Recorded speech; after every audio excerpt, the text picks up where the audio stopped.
Okay, this is going to be how to change the tire on a bicycle. The first thing you're going to want is to get your replacement tube. So I'm replacing the tube. It's a 26-inch tire, and you can just read it on the rim. And the tubes come in a range. So this particular tire is like a 2.1 inch. The tube goes from 1.75 to 2.25. And you want to make sure you get the right valve type. This one is Schrader, and the other type you could get is Presta. Presta are really skinny. There you go. So once you got your tube and you got your tire off the bike, the other thing I'm going to use are just these little plastic spoons or forks, whatever you want to call them. They make the job easier, but you don't need them. I'm showing them to you because they're really cheap. You can pick them up at the store. You could use a screwdriver, or you could use your fingers if you can get in there. The idea of it is that you're going to take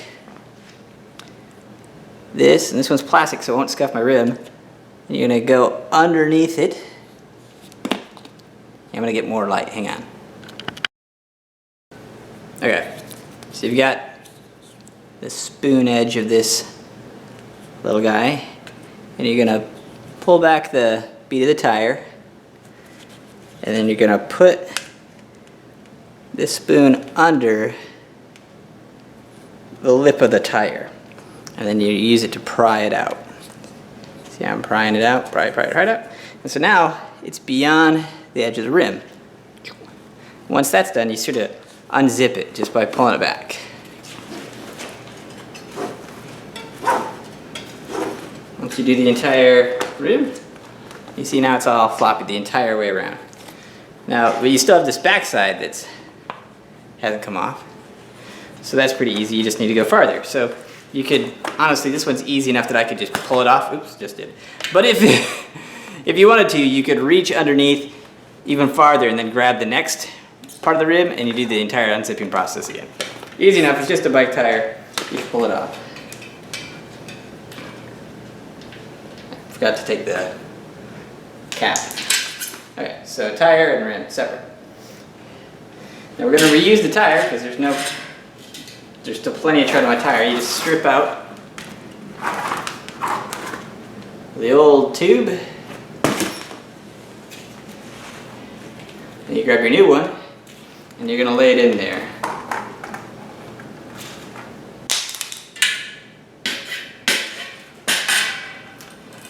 So it's really just folding it back in. Make sure it's not twisted, that it's laying flat, because when you inflate it,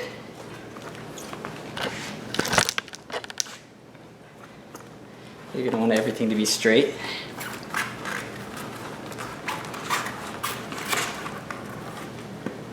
Once again, just walking around the perimeter of the tire. There you go. Okay, so now the tube is captured in there. You can see that. There's the little valve. Now what I'm going to do is I'm going to line it back up with the rim. So here's the hole in the rim. There. We're going to line that up with the valve and push that through. So now that's lined up, the valve. Now I'm going to take the cap, and I'm going to screw it onto the tube. The reason for this is just to keep it from walking away from me. So that'll hold it in place.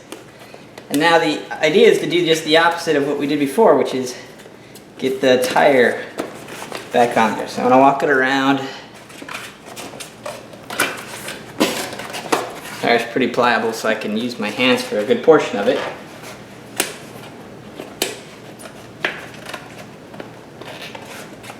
But if it gets hard, you can use that spoon again. So I can put it in the rim, and instead of walking it off, I'm going to use it to feed it back in. So let's see if I can get a good angle there.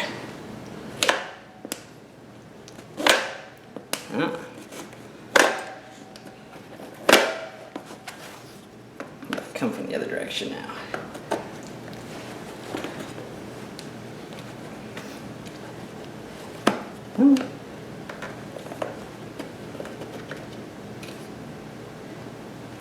Almost.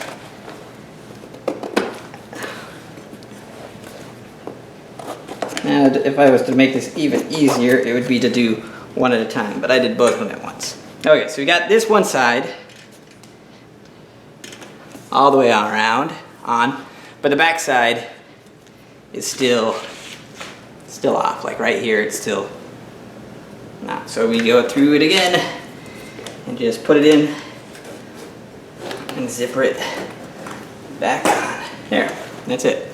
Okay, so now that it's on there, all we do is fill up with air and we're done. That's it.